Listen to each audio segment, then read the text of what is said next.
मेरे पाकिस्तानियों, जब मैं क्रिकेट खेलता था तो क्रिकेट की दुनिया के अंदर अपने अपने अंपायर होते थे। जो हर मुल्क अपने अंपायर खड़े करता था और मैं 20 साल इंटरनेशनल क्रिकेट खेला हूं, तो जो 10 साल थे, 10 साल से भी ज्यादा, कुछ 14-15 साल थे जिसमें अपने अपने अंपायर होते थे और बहुत इंतशार होता था क्रिकेट ग्राउंडों पे, क्योंकि जब टीम दूसरे मुल्क में जाके हारती थी वो कहती थी जी उनके अंपायरों ने हमें हरा दिया। और कई दफा ये ठीक होता था कि अपने अंपायर अपनी टीम की मदद करते थे। तो मुझे फख्र है कि मैं वो कप्तान था जिसने क्रिकेट की दुनिया में न्यूट्रल अंपायर लेके आया कि अंपायर एक तीसरे मुल्क के होने चाहिए जो न्यूट्रल हो, ताकि जो जीते और हारे वो हार मान जाए, ये ना कहे कि जी दूसरों के अंपायरों ने मुझे हरा दिया। और पाकिस्तान वो मुल्क था जिसने पहली दफा क्रिकेट की तारीख के अंदर हम न्यूट्रल अंपायर 1986 में लेके आए और उसके बाद फिर सारी दुनिया में न्यूट्रल अंपायर आ गए। और आज जो आप क्रिकेट मैचेस पे ग्राउंडों पे देखते हैं तो वो सारा इंतशार खत्म हो गया है, क्योंकि लोगों को फैसले मुनसिफाना लगते हैं, क्योंकि अब उनको ये नहीं लगता कि अपने मुल्क के अंपायर अपने मुल्क की मदद कर रहे हैं। अब मैं आता हूं पाकिस्तान में। देखिए, मैंने जब तहरीक इंसाफ शुरू की थी 27 साल पहले, उसकी वजह ये थी कि मैं ये आपको बार बार बता चुका हूं, मैं फिर आपको बताना चाहता हूं। जो सारी दुनिया में मैं फिरा और क्रिकेट की वजह से सारी दुनिया मैंने देखी, और खास तौर पर बरतानिया का निज़ाम, क्योंकि मैं वहां प्रोफेशनल क्रिकेट खेलता था, आधा साल उधर आधा साल इधर और यूनिवर्सिटी भी उधर गया था। वो मैं जब जितना मैं निज़ाम समझता गया, मैं इस नतीजे पे आ गया कि जो हजरत अली का एक रज़ी अल्लाह ताला का कौल था कि कुफर का निज़ाम चल जाएगा लेकिन जुल्म और नाइंसाफी का निज़ाम नहीं चल सकता।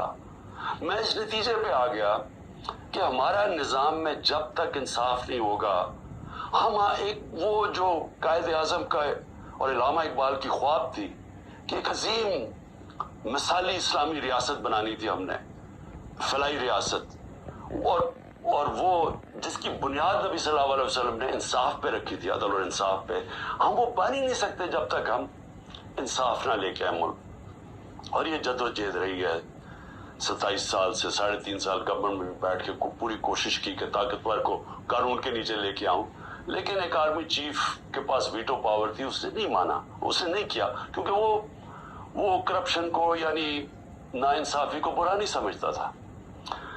अब देखें, अभी जो हालात हैं मैं कौम के सामने रखना चाहता हूं। पहले तो मैं अपना केस रखना चाहता हूं। अब ये हो क्या रहा है, 12 मई से हम ये जो जज दिलावर है इसके खिलाफ हमने कहा हुआ है कि हमें इसे इंसाफ नहीं मिलेगा। जिस तरह इसने फर्द जुर्म मेरे पे लगा दिया, मुझे मेरे सुने बगैर, और वो भी आके जब मुझे गैर कानूनी तौर पर पकड़ा हुआ था इन्होंने जेल में, तो उसने वहां आके अदालत लगा दी, ना मेरे वकील को पता ना मुझे पता, और वहां आके फर्द जुर्म लगा दिया। तो हमें तब से पता चल गया कि यहाँ इंसाफ नहीं हमें मिलेगा। हमने एप्लीकेशन फाइल की इस्लामाबाद हाई कोर्ट में कि हमें हमारा ट्रांसफर किया जाए, हम किसी और जज के सामने केस लगाया जाए, ये हमारा हक है। लेकिन बदकिस्मती से इस्लामाबाद हाई कोर्ट में जो चीफ जस्टिस बैठे हुए हैं, उन्होंने भी सबसे ज्यादा, जब 9 मई को मुझे जिस तरह की सीट के लेके गए और सुप्रीम कोर्ट ने कहा कि गैर आईनी और गैर कानूनी था जो मुझे अगवा किया, उसने high court chief justice Islamabad के होते हुए उन्होंने उसको जायज करार दे दिया। तो हमें तो वहां भी बड़े गिले शिकवे आ रहे थे। उससे पहले तहरीक इंसाफ के हमारे जो इलेक्शन कमीशन के केसेस लगे हुए थे, हमारे जो वकील अनवर मंसूर, वो बार बार कहते थे कि यहाँ में इंसाफ ही नहीं मिल रहा। और जो फॉरेन फंडिंग का केस था, हम सुप्रीम कोर्ट ने कहा हुआ है कि सबके इकट्ठे सुने जाएं, सारे जो बाकी जमातें हैं, पीपल्स पार्टी, पीटीआई, इकट्ठे सुने जाएं कि फंडिंग किधर से आती है, उनके केस सुने ना जाए। ये आमिर फारूक के पास लगे हुए थे, हमें बड़ा एतराज था। फिर आजम स्वाति, उन्होंने तो बकायदा लेटर देखा कि मुझे यहाँ इंसाफ नहीं मिलेगा। और फिर जब वो हुआ, फिर उससे पहले टेरियन केस, जो 3 मेंबर बेंच ने, जब 2 मेंबर्स ने कह दिया कि वो केस मेंटेनेबल नहीं है। जस्टिस साहब ने वो केस लेके बैठ गए। तो हमने फिर दोनों की तरफ, हमने दोनों जजेस का कहा कि ये हमें इन एम्पायर्स पे एतमाद नहीं है, ये हमारा राइट है। हमने रिक्यूजल का कहा। अब आज क्या होता है, आज जो सुप्रीम कोर्ट में हम पहले जब यहां से नहीं इंसाफ मिला, फिर हम इस्लामाबाद हाई कोर्ट गए, वहां इंसाफ नहीं मिलना था, हम सुप्रीम कोर्ट चले गए। सुप्रीम कोर्ट ने कहा कि जो हमारी पिटिशंस लगी हुई हैं हाई कोर्ट में, वो सब इकट्ठी सुनी जाए। अब आज इकट्ठी सुनी नहीं गई पिटिशंस। जो हमारी पिटिशन थी ट्रांसफर की, हमारी रिक्यूजल की, हमने कहा कि जस्टिस आमिर को हमारी नहीं सुननी चाहिए हमारी पिटिशंस, वो भी डिसमिस हो गई, वो इग्नोर हो गई। जो हमने गवाह का कहा हुआ था कि हमें गवाह का तो मौका दें कि हम फेयर ट्रायल, और अब तो मैं खैर वकील ही बन गया हूं कि आर्टिकल का आइन का 10A कहता है फेयर ट्रायल के अंदर हमें मौका मिलना चाहिए कि हम अपने गवाह पेश करें। और वो गवाह डाल दिए आगे, और कल उन्होंने कह दिया कि हुमायूं दिलावर हमारी फाइनल आर्ग्यूमेंट सुन सके। अब हमारी फाइनल आर्ग्यूमेंट वकील कैसे करे जब हमारे गवाही नहीं पेश हुए? ये फेयर ट्रायल कैसे होता है? आज उन्होंने ये फैसला कर दिया। तो ना वो ट्रांसफर किया हुमायूं, ना उसका सुना हुमायूं का दिलावर का कि हमें ट्रांसफर चाहिए वहां से, ना उन्होंने सुप्रीम कोर्ट जिसने कहा कि सब इकट्ठी पिटिशन सुनी जाए, ना उन्होंने वो सुना। 7 पिटिशंस थी, उनमें से उन्होंने सिर्फ जो बाकी आगे कर दी या डिसमिस कर दी, और जो असल हम ट्रांसफर चाहते थे वो की नहीं। और ये भी नहीं उसे बाउंड किया कल दिलावर को, के जज दिलावर को, कि वो तब तक फैसला नहीं कर सकते, आर्ग्यूमेंट्स पूरी नहीं सुन सकते जब तक हमारे गवाह पेश ना हो। अब वो कल के ऊपर फिर डाल दिए। अब मैं सिर्फ ये कहना चाहता हूं कि देखें, फैसला जो भी आ जाएगा डिस्क्वालीफाई कर देंगे। क्या मैं मुतमईन होऊंगा? क्या ये कौम मान जाएगी इस फैसले को? सबको पता है कि ये 200 तकरीबन केसेस हैं। मकसद सिर्फ एक है, किसी तरह इमरान खान को रास्ते से उठाया जाए, किसी तरह तहरीक इंसाफ को खत्म किया जाए। ये सबको पता है ये क्या हो रहा है। 9 में जब भी इंशाल्लाह किसी दिन इस मुल्क में आजादाना तहकीकात होंगी, 9 मई पे चीजें सामने आ जाएंगी। और ये कभी भी नहीं हुआ कि एक साइड फैसला कर लेती है, गवर्नमेंट का फैसला कि जी तहरीक इंसाफ इसके अंदर गिल्टी है, हम कसूरवार हैं, और हमें हमारा मौकफ ही नहीं सामने रखा जा रहा। हमेशा जज दोनों साइड सुन के फैसला करता है। तो वो अब नजर आ रहा है कि जिस तरफ जा रहा है, वो जो उन्होंने 9 मई के बाद जो किया, सारे मुल्क के अंदर तहरीक इंसाफ के ऊपर क्रैकडाउन हो गया। वो चलता आ रहा है, अभी भी क्रैकडाउन आ रहा है, और नजर आ रहा है कि किसी ना किसी तरह पार्टी को खत्म किया जाए। अब जो भी ये कर रहे हैं क्रैकडाउन, सारे जो भी लोग इसके पीछे हैं, क्या उनको ये पता नहीं है कि पार्टी तब खत्म होती है जब उसका वोट बैंक खत्म होता है? जरा बाजारों में निकल के देखें, देहातों में चले जाएं, पूछे तो सही लोगों से कि वो वोट किसके लिए डालेंगे। जितना जुल्म हमारे ऊपर बढ़ता जा रहा है, उतना ही हमारा वोट बैंक बढ़ता जा रहा है। पार्टी तो ऐसे नहीं खत्म होने लगी। तो पार्टी की इस वक्त 70 से 80% इस वक्त पाकिस्तान में इसकी एक्सेप्टेबिलिटी है, यानी लोग इसके साथ हैं। तो जो एक वो निजाम आ रहा है जो कि 70 से 80% लोगों की राय को खत्म करना चाहते हैं, और एक और कोई निजाम लेना चाहते हैं, क्या हमें अंदाजा हो रहा है कि हम मुल्क को किस तरफ लेके जा रहे हैं? और मैं एक वो पाकिस्तानी होते हुए जिसका जीना मरना यहाँ है, जो बाहर नहीं जाने लगा, जिसके पास कोई पैसे बैंकों में बाहर नहीं पड़े हुए, कोई प्रॉपर्टी बाहर नहीं है, जो थी बेच के पाकिस्तान आ गया है, वो पाकिस्तानी आज कह रहा है कि इस वक्त जरूरत है कि सोचें कि हम ये मुल्क से क्या कर रहे हैं। एक जमात और एक लीडर को बाहर करते कितना नुकसान कर रहे हैं अपने मुल्क को। और जो भी ये प्लान बन रहे हैं कि इसके कोई मुल्क चल जाएगा डंडे के जोर से, लोगों को जेलों में डाल के, एक पुलिस स्टेट बना के, उनको दुनिया की तारीख का कोई तारीख का आइडिया ही नहीं है। आप ये देखें, मैं ये अपनी कौम को सिर्फ आपकी آپ کو ایک قسم کا تاریخ کا لیسن بھی دینا چاہتا ہوں ہر اپنے نوجوانوں کو خاص طور پر. میں یہ پہلے بھی کہہ چکا ہوں 1945 میں دوسری جنگ عظیم کے بعد یورپ آدھا ہو گیا. آدھا چلا گیا جمہوریت کی طرف, آدھا چلا گیا یہ پولیس اسٹیٹ بن گیا ڈکٹیٹرشپ کی طرف. آدھے میں انہوں نے ان کو بند کر کے کنٹرول کیا لوگوں کو, ان کی آزادی رائے ختم کی, حقیقی جمہوریت ختم کر دی, حقیقی آزادی ختم کر دی. آدھی آزاد ہو گیا. ساری دنیا کے سامنے 50 سال کے بعد نتیجہ آ گیا. جو آزاد تھے وہ خوشحال ہو گئے.